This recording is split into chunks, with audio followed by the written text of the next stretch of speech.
Hey, testing.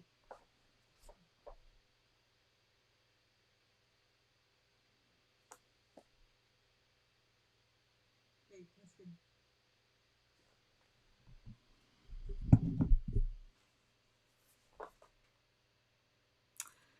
Hi, everyone. Thank you so much for joining me again today. It's right now I'm on the traditional territory of the Nanaimo, and it's a beautiful weekend day. So if it's beautiful where you are and you've tuned in with me for another week, I'm really grateful to have you here with me and to share an interview that I did earlier this week with Mary Wu Sims. So normally we have a live conversation and we take your questions. And we're still happy to take your questions, but Mary Wu Sims is in Australia, and our 12 noon time just didn't really work for her because I think it's, I don't know, 4 or 5 a.m. over there. So we had a conversation a few days ago, and I'll be playing that for you today. But before I get started, in the comments, please say hello. Let me know you're there. And let me know where you're joining us from. And maybe why. If there's a special reason why you're here, I would really, really love to know what that is. But I want to tell you that I'm really glad that you're here, and I'm really glad to have this opportunity to do this work. So the work has shifted a little bit, as it should. Um, oh, pardon me while I move my screen around a little bit so I can see your comments. Um, yeah, so the work has shifted a little bit, focusing not less broadly on women in the women's movement, lesbians in the women's movement, and more specifically around issues of race and racism, which of course were a big part of the work in the women's movement. And Mary Wu Sims, who we're going to hear from today, was certainly a key contributor to those conversations then, and continues to do so now. Hi, IT. I see you. Thank you for letting me know you're out there. It's really good to have you here again. Um, so I wanted to share before I got to Mary Wu just something that's in the news today here in Canada. A really devastating article by Tanya Talaga about the history of racism in this country, particularly as it pertains to Indigenous people. But she's putting that in the broader context. And if you haven't read this article yet, I strongly encourage you to do so. It's so necessary, and I think what I want to talk about today is a concept called racial stamina. So I'm really speaking here to non-racialized people. Um, and a writer named Robin DiAngelo, in her book White Fragility, talks about white folks needing to develop their racial stamina, by which she means the discomfort that comes from addressing these issues both within ourselves and within society at large. And I think it's a really useful term, and I think it's something to consider, particularly right now, because while many of us who are who do feel that Black Lives Matter, not all lives matter, it's I feel a lot of hope from what's happening out in the streets. But that's really, as those of you who have political experience know, that's just the first step. There's so much more work that happens, both behind the scenes, but also planning into the future. So I guess what I'm saying is that I'm calling on all of us to do that work, to step up and be in it for the long haul. So, hi, Cynthia, and hi, Susan. Thank you so much for joining me here today. I'll just pop Susan's hello in our screen there. Oh, that's coming out really, really big. But yes, willingness to shift topically. Yeah, thank you. Yeah, and I'm really excited to have people who are joining me in this work. And just maybe the last thing I'll say on this point before I get to Mary Wu is one of the things people have been doing is passing the mic. And I actually have been thinking for a long time about the way in which lesbian is a racialized category. Lesbian is a very white category, as is gay. And I've been thinking for some years about how to uh, change that, and through the work that I do as an oral historian. So I'm thinking this morning, I've been thinking about passing the mic, this being the mic, over to people of color, particularly young people of color, because that's what I want to promote. Anyways, if you have any thoughts about that or ideas about that, let me know. But I would really like to do that if I can. I'm not going to say in amongst all the many other things I'm doing, because we all are doing many things. But anyways, that's what I would really, really like to do. So if you have thoughts or if you have ideas, please share them. Okay, so enough about that. Mary Wu Sims is, oh, here we go. I wanted to show this. So she did participate in the project of the exhibit. I've been working with Mary Wu for a couple, 2 or 3 years now. And this is her banner. And she has such an incredible, rich past. So I'll tell you a little bit about that before then I'll play the interview I did with her.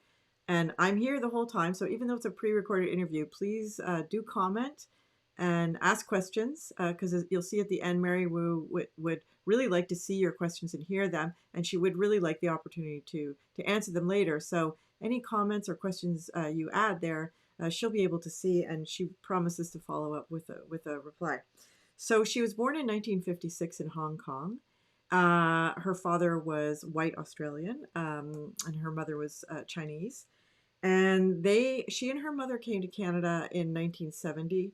And while working for TELUS, she became involved in the union movement, and through that became very much an activist. She participated in the BC Federation of Labor Women's Rights Committee in the mid-70s. She also participated in the development of anti-sexual harassment and affirmative action programs. For a while, she ended up in Ontario. Again, they're working on anti-racism advisory committee. She was co-chair of the Campaign for Equal Families. And finally, in 1996, she was appointed Chief Human Rights Commissioner for British Columbia. So really quite an extraordinary career. And she has a lot to say. This is a life's work for her, and she has a lot to say on this topic. So without further ado. What a time, eh? What a time. Well, so let's talk about that. I thought Right. we would do this time as we met in September, and you were the first guest on Lesbian Lives Live, and that was a really fantastic interview. And I thought, and we talked a little bit more about your background story and your family, your mom. And I thought this time, I just really wanted to start talking to you about what's going on right now in the U.S. and then the response and how that's landing on you right now, and how you're sitting with all that. Well, I've had a very long career. I call it a career because it was a career. I was in the public service, but I think I was very fortunate, privileged, however you want to call it, to have as my principal work human rights work. So since the since the mid 1970s, all right, we started talking about sexual harassment in the workplace, equal employment opportunity, as it was then known, which then evolved over time to employment equity and then equality and so forth. But you know, anti-racism was there as well, because it was one, the earlier grounds covered by human rights legislation were really, race, religion, gender, and disability even came in later. So the thing is that human rights and our understanding of human rights is always evolving. But I was lucky enough to actually work in a field that I believed in and continue to believe in, and yeah, it's been a long time. So when the Me Too movement happened, it was a time to reflect on, for me, why didn't we get any further with talking about and eliminating gender discrimination and sexual harassment. When Black Lives Matter came around the first time around, because this is not the first time we've talked about Black Lives Matter, right? This is like, the second or third iteration of it. Why haven't we gotten very far? And so it's really, for me, it is a moment of reflection and sometimes regret. And the regret is not just my own. I think it's a societal and government policy regret. Because when I look back at places where, we were just getting going on this, and then government eliminated the Human Rights Commission, or we were just getting to that point, and then it was like, oh no, this is not an essential issue. Human resources, or how you manage your human resources, or how you talk about equality and how you measure results. Oh no, that's not important. What's important is my bottom line and how many profits we have, or there's another cutback to government services, and we're included in that. So it really is a time for me to just like, it's reflection on how many times have we been at this before, and is this going to be the momentum sustaining moment, right? Is this going to be the place where we just say no more? Like, we're going to move forward, we're not going to be pushed back, and we're going to remain vigilant, and everybody has a role to play in this huge fight. It's huge, because we're already seeing the pushback, right? I mean, the moment that people can say, 75-year-old protesters against police violence, right, are somehow staging their own injury and fall, and somehow, it's some sort of conspiracy to catch police doing a bad thing. I mean, that's when it just blows my mind. It just blows my mind. I don't even have words for it. I just kind of like, incredulous, right? So I think we need to be aware that there is a pushback, and the pushback happens not even when we achieve equality. It's like the mere talk of wanting equality, right? Like when feminists talked about wanting equality, the pushback was, oh, you're just man haters, you just don't want to, et cetera, et cetera. So I don't need to repeat that. People can look into their history books and find that. When we were talking about, positive measures to address historical discrimination in Canada, for example, that the beginning of that wasn't even started. Like we weren't even, we were just talking about goals. We weren't even reaching goals, right, to achieve equality. And then the pushback was, oh, that's all politically correct, and oh, et cetera, et cetera, et cetera. So the pushback is, I think, way greater than our achievements, and we cannot lose sight of that, right? That the mere talk of us wanting equality is frightening to some people.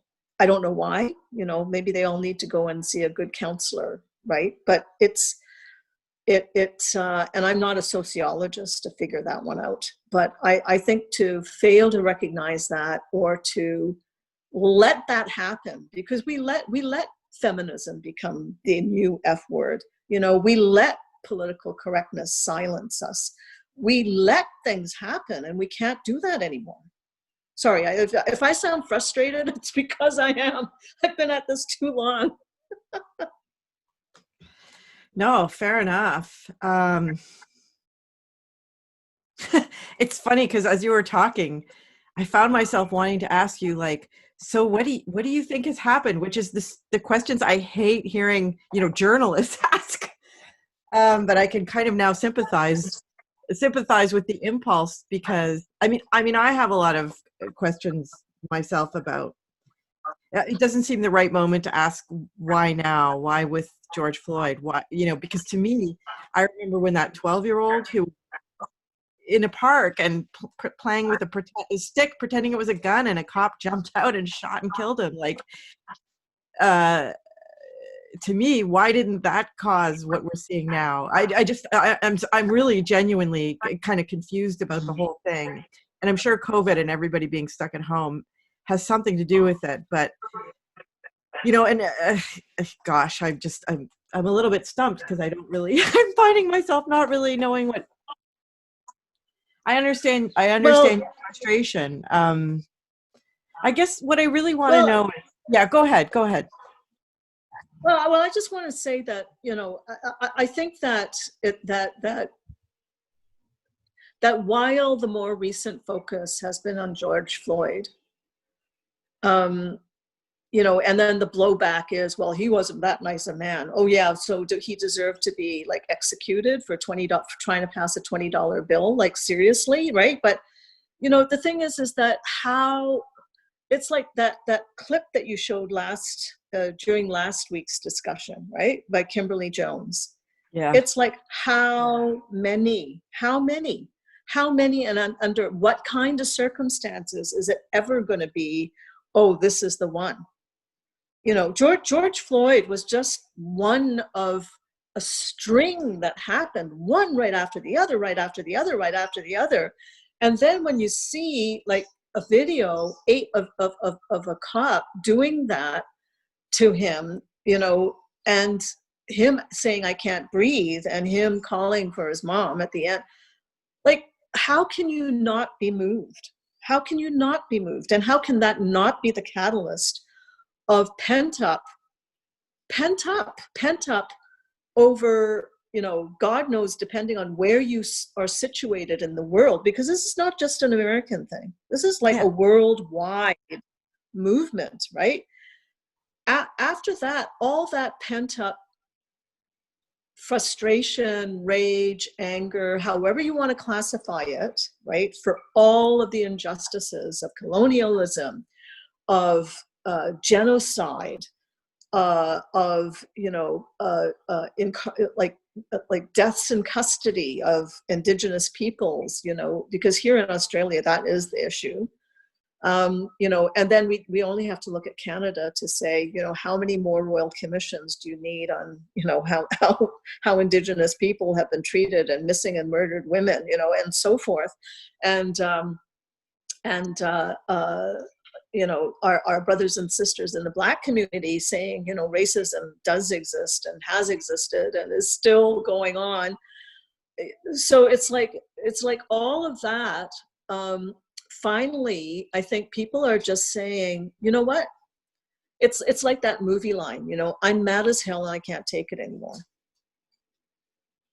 Right? And I think that's a worldwide awakening of that situation, of that feeling that it's been so long, colonialism and its impact, slavery and its impact, You know, all of that is now at a point where people are just going, and thankfully, I think, you know, there are a lot of people in the settler community, in the privileged communities, that are looking at themselves and going, what's my role, right? And when I say privileged, we're all privileged in some way, whether it's by class or race or whatever. I think people are awakening to, you know, well, what's my privilege and what's my role to recognize it and not exercise it in a way that hurts others, you know, like to be actually woke about it. So I think, you know, I've been trying to say to people, this is not just about George Floyd. Really, people? Do you think it's just all of this around the world, okay, is just about one man being killed? And if that's all you can think about, you don't get it. You seriously don't get it. You don't get it. You don't get systemic racism and the militarization of police and what that has meant to policing over the past few decades in particular, you know. Yeah, absolutely. Think And I mean, I think there's probably like, you know, there's a gender analysis too, like Breonna Taylor, right? Why, you know, there was no attention paid to her case until very recently, right? Where they were able to tap into the attention, you know, family and networks there were able to tap into the attention that George Floyd, what happened with George Floyd was getting. So, you know, those of experts out there on these kinds of things could probably talk much more coherently than I could about the way in which gender impacts, you know, who victim, because women are always sexed, so you're always a sexualized victim, whereas male is the neutral, right? So a man can sort of stand in for the whole, right, the whole of the Black community, whereas a woman will always be gendered. And a couple things I wanted to just say in response to what you were saying is, you know, I want to acknowledge that when you talk about people, you know, finally being woke, I want to acknowledge that we're talking about white people, right? Like, this is not news to a lot of people of color. Of course, however, you know, we all get politicized, so not all women are feminists just because they're women, right? Like in feminism, you talk about it as the click moment, right? Where it sort of sexism, patriarchy kind of clicks for you, right? So Right. just because, you know, not all people of color are politicized around racism, for example, but nevertheless, it's, you know, it's white folks who hold the reins of power. It's white governments that undermine human rights commissions like the ones you've worked on, you know, and defund them and things like that, right? So I just want to acknowledge that's kind of what's underpinning that. But the other thing I want to acknowledge, and maybe I'd like to hear from you on this, is, you know, one of the things that's circulating in the news right now is an article that I came out in Maclean's around 2016, which argued quite convincingly that racism in Canada is actually worse. So, as many people know, in Canada we have this narrative because we always compare ourselves to the US, and so they're bad over there, right? And we're never like them. Well, even Doug Ford, right? When the Premier of Ontario, he said, thank God Canada's not like the United States. And that's just classic, right, Canadian mentality around these sorts of things. And so not only are we in denial about racism in this country, past and present, but in fact, studies show that it's actually worse here. So I'm wondering, you know, in your many years as an activist, not just as a human rights commissioner, but, you know, also as an activist, like, what do you think of that? How do you respond to that? Well, I think that our education system has a lot to do with it. I mean, when I came to Canada as a 14-year-old, you know, I certainly did not get any information in my school about, you know, Komagadu Maru incident, or that Canada had also had slavery, and the last segregated school was actually closed in the 60s. certainly did not know anything about Indigenous peoples, and learned about the fact that there were residential schools, the last of which was closed in, I believe, the 1970s. So I think that a lot of people just are just not educated, because it's not really in the school system at all. B, I think this myth of we are better than them, because we haven't had the troubles, if you will, but we have had troubles.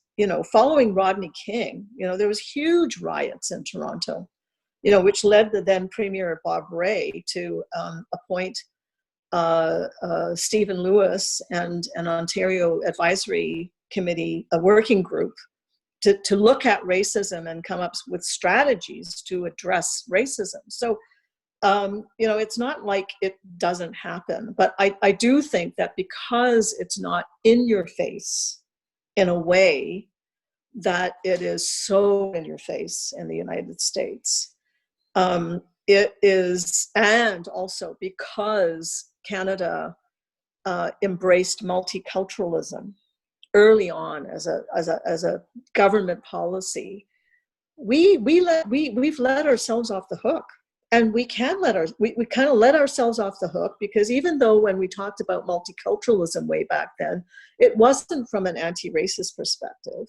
It was from a perspective of, gee, if we all just got to know each other, then we'd be nice to each other. So it became the song, sari, and food, as a friend of mine used to say, kind of, let's all just get along, because if we know each other, we'll get along better. But it didn't address, look, what we're experiencing is actually rooted in something. It's rooted in a systemic, in systemic racism and in systemic power, and that also needs to be looked at. So, anti-racism really lost out in that respect, multiculturalism, right? So we could all say, hey, wow, isn't this great, so forth, right? And so I think that that's one of the problems. And because America has always said that they're a melting pot, right? But the way we used to describe it, and friends in the U.S. used to describe it as, you put everybody into the melting pot and poof, they're supposed to come out as white, right? We haven't had that. And the other thing in terms of comparison was, Canadians have always practiced what's been called polite racism. This was brought home to me by a friend of mine from the U.S. and he said, I don't know. He said, I don't know whether or not I prefer somebody calling me an N-word to my face or somebody smiling to me while stabbing the knife in my back. And that was how he was describing Canadian versus an American forms of racism, right? So, it made me think, really, the in-your-face racism is way easier to tackle. Really, because it's in your face. Right. You can hit it right on, but this whole mythology of, oh, well, how many people know that we had slavery? Like how many people know that we turned back Jews fleeing Nazi Germany? Like not a lot, right? So we get to live in this myth, and how recently has it been that we've come to terms with our treatment of Indigenous people? Not that long ago. We haven't come to Not terms that long ago. We haven't even done it. Well, we haven't. Well, no, yeah. I'm not laughing at you. I'm just. No, I know, but like as in, here's the proof. You can't just, say there's no proof of it. It's always existed. But, when you have royal commissions and, the murdered and missing Indigenous women, whose recommendations still not been acted upon. You know, like we're still waiting for what the response is. With all of that, you kind of think, yeah, like we cannot be complacent. Like we've really we have to, that's why people were so, you know, I mean, what Doug Ford said was, you know, pretty laughable, but, you know, you had the RCMP commissioner saying there's no systemic racism. And you kind of go, excuse me, right? And then, you know, so that why are people cynical about Trudeau taking a knee? It's because we've been here before. We've, you know, been there, done that. We need to see different. We need to actually feel different. You know, like there has to be tangible difference happening. And it's not sorry, go ahead. yet. No, No, go ahead. I think I just think it's not happening yet. Yeah. I just still don't see, you know, where's the action, like where is the action plan? It's still not happening. I feel like they're just waiting for this wave to hit, and then they're just going to go back to same old, same old. Yeah, I must admit I kind of feel the same way. I try not to say that to too many people because I don't want to, you know, I think optimism and hope is important. And sometimes the hope is just the hope that comes from the friends that you make and the camaraderie you have with other activists, you know, and you really have to my sense is you really have to hang on to that because you will be disappointed again and again and again. And you will have, you know, just one hell of a time, right? Trying to get, trying to make any progress at all. And so it's hard. And you know, you and I both, I mean, you longer than me, I want to acknowledge that, but you know, we've worked in institutions and it's just, it's extraordinary, right? So my own institution, you know, issues, you know, a statement much like anybody else's, right? We stand against racism. And for a long time, I think I would have felt that that's a good thing. I'm really glad that my institution is saying something and being vocal and normalizing and the acknowledgement that racism is a reality and we must confront it. But now, having worked with women of color for the past 4 years, I see it very, very differently. And I understand that they feel no hope or optimism. And in fact, it just makes them even more cynical because they've heard it over and over and over again. And as you say, they're platitudes and there has to be action. There has to be meaningful action. And so really with a lot of the statements that are coming out, you see those that are just platitudes and then those that say, and these are the specific steps that we're going to take right now. And then these are the steps we're planning for the future, you know, and they're very concrete actions, right?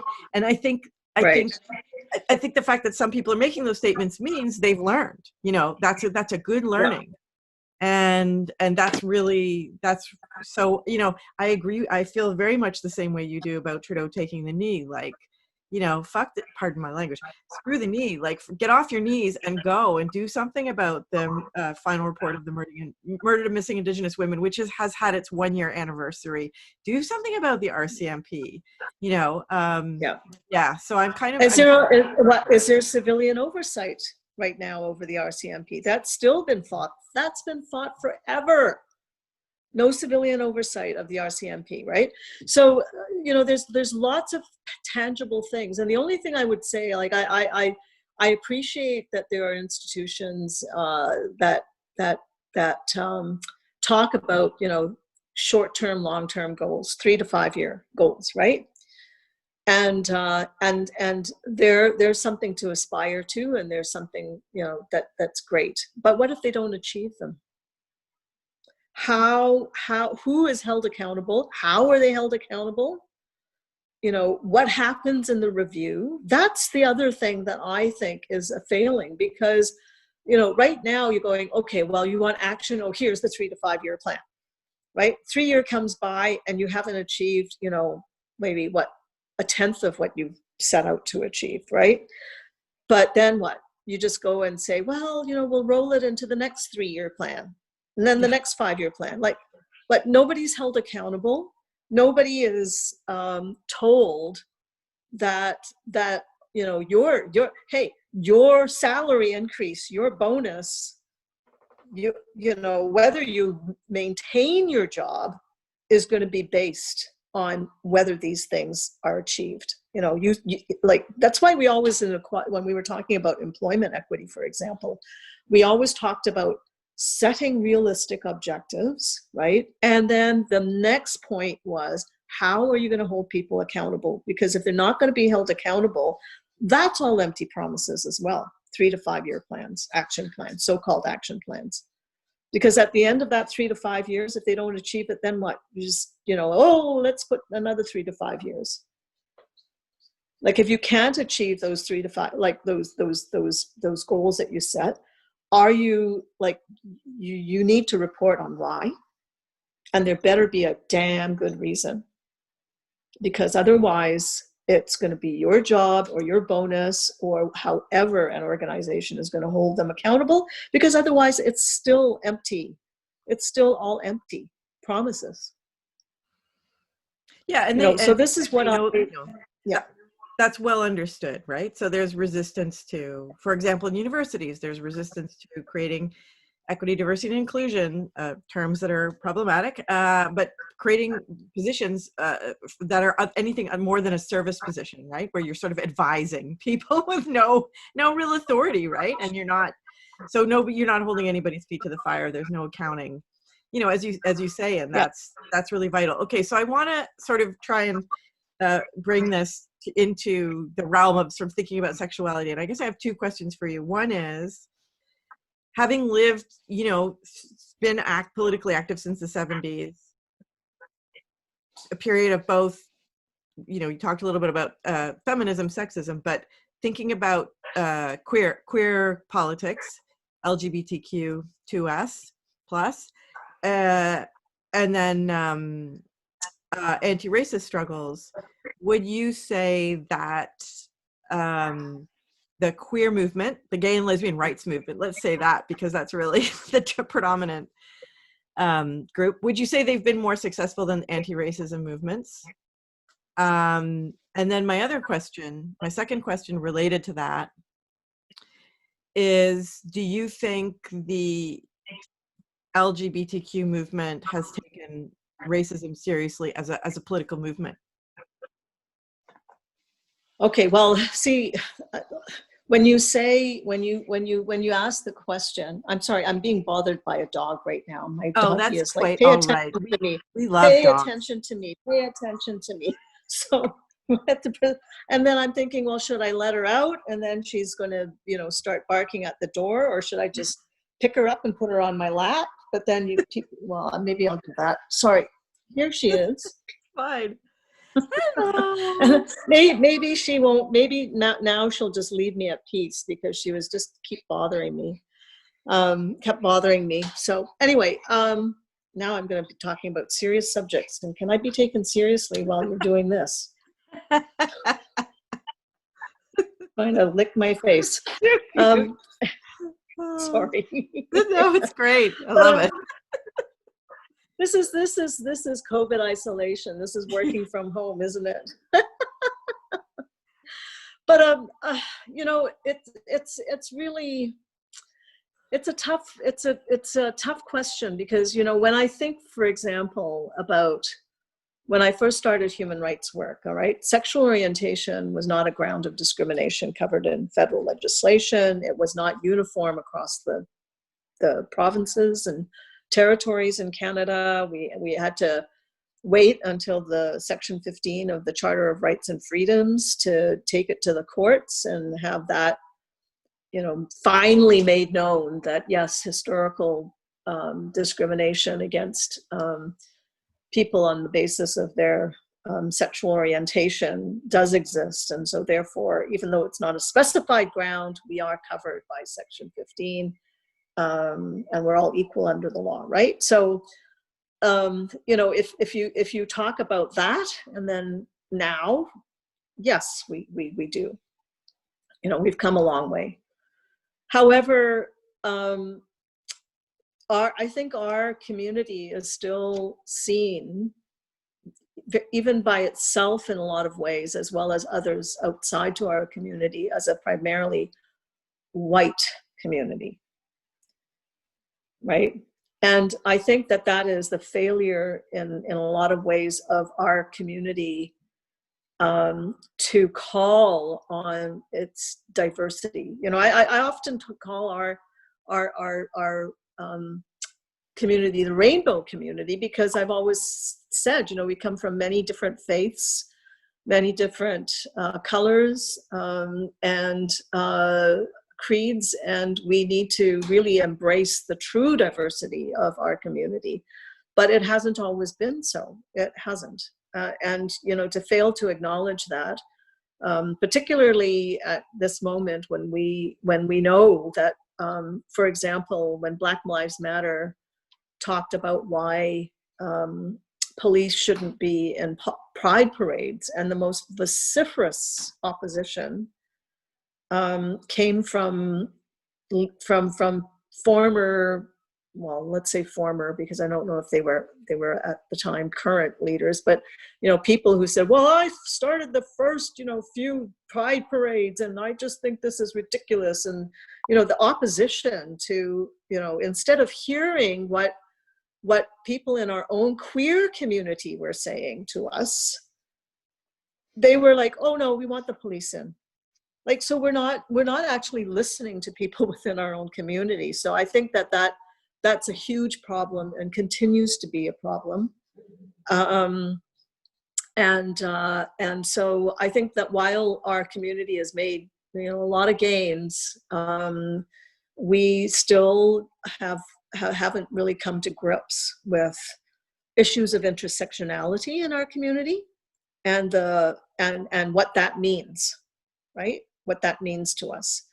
So, you know, we have lesbians who are anti-trans, we have white people who won't date any people of color, or are very specific and racist in how they describe, you know, what ethnicity they would date and what they expect of that person. You know, I don't need to repeat any of that. People can go look it up themselves. Or not. Educate yourselves, please. We'll just believe you if know, we don't already know. What? Yeah. No, please educate yourself. I'm tired. I was saying to a friend, I am so tired of doing the education. You know, in the land of Google, you know, and in the land of the internet search, if you want to know stuff, including whether or not the earth is flat or round, you can find it. So look for it. Educate yourself. So the thing is that with our queer community, I do think that we've still got a long way to go. You know, we've still got a long way to go around educating ourselves and supporting everybody in our community. You know, hey, look, I can't even say, like, this issue is not just true of our queer community. I will always remember being at the World Conference Against Racism in 2001 in South Africa, and having to talk to my colleagues from other parts of the world why intersectional issues were important. You know, because Kimberly Crenshaw had just written a really wonderful paper, and it was starting to become part of, you know, like the scholarly discussion around intersectionality and what that meant and so forth. And we were trying to talk to our colleagues in the human rights community around language to be included in the action plan, to say that, you know, we recognize that racism is experienced differently if you are a racialized woman or a person with a disability. You've got more oppression. It's not like, you know, less. It ends up being more oppressed. And so we have to talk about intersectional issues as well. So, you know, it was an eye-opener really to me that even amongst my colleagues, it wasn't so clear, like, that intersectional issues were important. So, I just think that we in our queer community have to just get beyond ourselves and be more open to looking at what the struggles are, because if it's not race, it's going to be class, poverty. How many of our young people are poor, homeless even? How many in our community are struggling, just to have meals a day, like people who are also disabled. So I think we, when I talk about our community, I just really would like us to be much more expansive in how we look at our own community and who we see when we're talking about our community. I mean, there was a person, this I'm just going to share this with you. It was a crazy making moment. Someone said, well, there's no black or brown in the rainbow flag. Meaning that they don't belong there? Meaning that, well, if that they're why isn't it there? And not only that, but they're not in our rainbow community because it's not on the flag as well. Like I think I was so floored by that statement that I just kind of went, what? Yeah. Without and that person not realizing that, of course, the rainbow flag has actually now been expanded to include black and brown, right? Yeah. But that if that's the thinking of our own queer community members, I just kind of thought like, oh my God, I just shudder.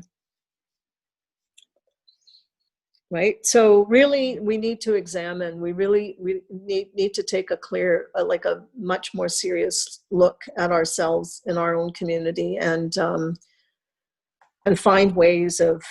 This is where I talk about coalition building, and working together, because when you look at what's going on in the States, like that our the gains that the trans community and LGBTQ people that they've made have been pretty well taken back by this current administration, right? So, and then who's next on their list? So it's like never be complacent and never think it's never going to happen to you, because it could. So keep building coalitions, keep fighting for each other, keep trying to understand what's going on for your brother and sister in the community. I mean, that's why I love the language of the labor movement, right? The labor movement, I mean, okay, the labor movement had its problems with racism too, and every movement has and continues probably to have. But when they talk about brothers and sisters, it's important language. Our community, we have to start looking at our community. This is our family. So, like what I hear, I try to go, okay, I'm listening. I might not be Black, but you are a Black person telling me how this feels for you. Who the hell am I to say that's not real for you? And I hear so much of that going on. I'm just sick of it. I really am. You as a white, like, I'm not saying you've ever done this, okay. But you as a white person have no right to tell me as a biracial person, Asian looking, what I feel, what I've experienced is or isn't to me racism or a form of discrimination. It's like a straight person saying, oh, I don't know, why do you queers feel so like, Yeah. You know what I mean? Yeah. Yeah. Well, I'm mean, sorry. It's kind of like people saying, "Oh, it's a." Pardon me. Go ahead. Oh, I thought I just went on a tangent. I'm sorry. No. Tangents are good. They're as good as dogs. Yeah, I mean, it's kind of like, having a straight person saying, well, being uh, queer is a choice. Now, for some of us, it is a choice, but for others of us, it is not a choice. So, but anyways, it's a straight person explaining your own sexuality to you, right? It's like, yeah, Yeah, totally yeah, ridiculous and completely yeah, offensive. And stop yeah. doing that. Everybody stop. Exactly. Um, what, it's interesting because when you were talking there, it made me realize that these fights that were happening about police presence in Pride might have been, what do you call that? Like the canary in the coal mine for the Pride movement, right? Like, or for the LGBTQ movement. That that this, which is the issue that's exploding now, right? And it's very interesting. Like, I did not. I mean, I sort of pride myself on being very tuned into progressive politics, but I did not anticipate the abolish the police movement, which is, and I was just in a conversation earlier today saying I was completely shocked to see the budget of the Vancouver police. Like, blew my mind.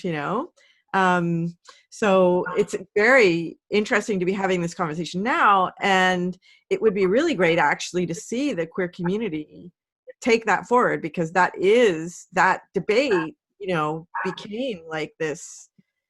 It was about the complete disconnect with the white queer community and people of color, and understanding what the police represent. And you know so yeah, it would be great to actually see the queer community become a community that pushes that forward. And I don't know if you saw, but in Los Angeles they decided to make gay pride a Black Lives Matter parade, or protest, or whatever. I'm not sure what language they're using, but to make it an anti-racist event. Yeah, And I thought, that was just, to me, that was so exciting, and so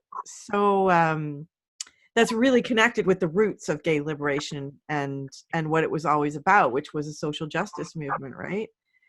So exactly. Yeah. yeah. So I just wanted to, you have participated in the tent that the archives has at the Dyke March, which sadly won't be happening this year. And what's amazing to me always about that is how you're always surrounded by a fairly large group of young women of color. And it's just such a stark reminder of the lack of, um, well, I don't even know if I want to say that, because I don't know if I'm right, but the value, the critical value of having role models who aren't just queer, but also represent you in other ways, right? At other points of intersection. And it's just, to me, it's just such a, I just love that you come and do that. And I just love looking over.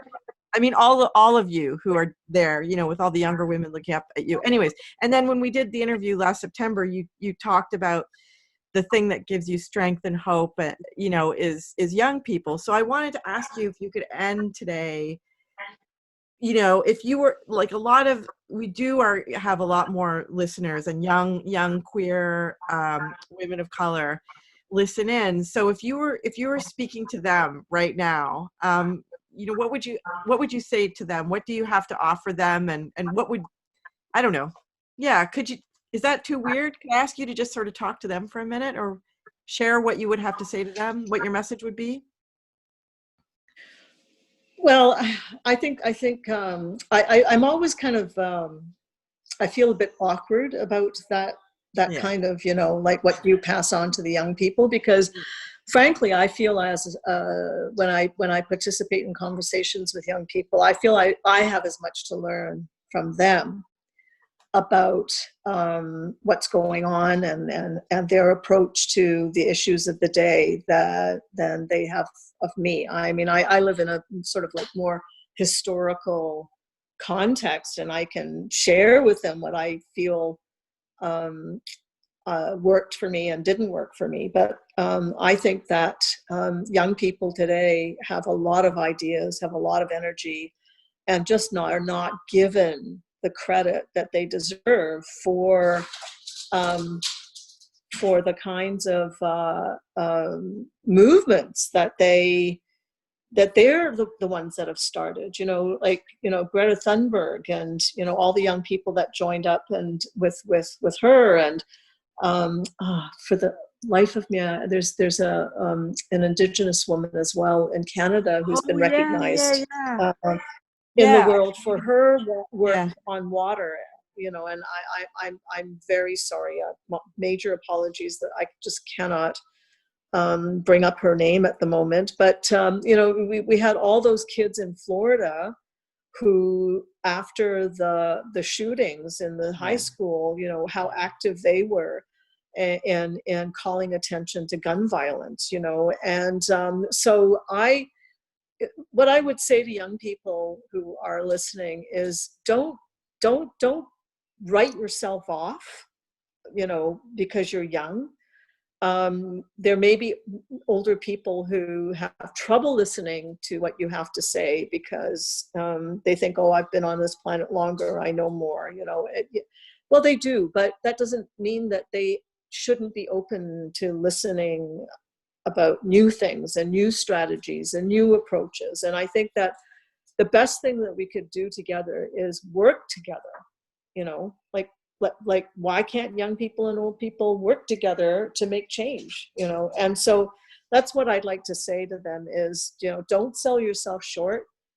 Don't feel you can't change things, because you're the ones that do. I was young once, and I started working to try and achieve the change I wanted. And this is where you're at now, so I just want them to, like, I encourage you to continue moving forward with the change that you want to see in the world, because it does begin with you, your friends, your family, and then it ripples out. So um, uh, I'd say, if you want to discuss anything, reach out. I'm happy to chat with you. I'm sorry this isn't a live thing just because of the major time differences, but if there have been questions or comments, and in fact, if there are questions and comments that follow at some point, I'd be happy to respond to them. Yeah, that's great. People type things on Facebook and stuff, and you'll be able to see them when you wake up over on the other side of the world. Yes, exactly. Yeah. Reflecting back on our conversation, I realized this is not like, there's no easy answers here. We haven't talked about like hope for the future or, it's neither been too depressing nor idealistic or unrealistically hopeful, but just a kind of pretty candid conversation about how, having done the work that you've done over the years, how you're reflecting on this particular moment. And there's great value in that. I mean, we need the energy of youth. I'm 52 Absolutely. now. I think I'm old enough to say that. We need their energy. But there's such value to the perspective that you bring to this, and the levity. I think as we get older, we bring a lot of levity because we have, I think most of us have more patience and we have a longer view of things. And young people's impatience for change is a good thing. Don't let that go, but seek out your elders and hang on to the levity, the calmness that they can offer you, because you will need that to help ground you. And I think that's the gift that you've given us today, Mary, is that Well, incredibly rich thank you. experience you have. Yeah, no, I always enjoy talking to you, and I always appreciate how generous you are with your time. Well, you're very welcome, and I enjoy our talks, and hopefully it'll be in person one day once this is COVID over. Yeah. Okay, I think I will end our official recording there and say truly Okay. thank you. Thank you very much. I Oh, appreciate it. you're very welcome. Making the I time. appreciate. Yeah, and I do enjoy our conversations, but my doggie will be very happy that I'm going to get up and let her out.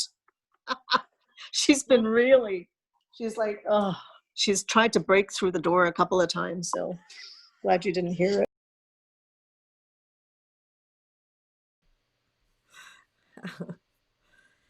Hey, well, I hope you enjoyed that conversation with Mary.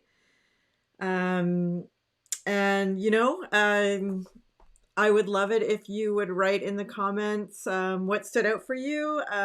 If you enjoyed it, let us know. If there was something that you think will stay with you, a teaching that was really important to you, please write it in the comments.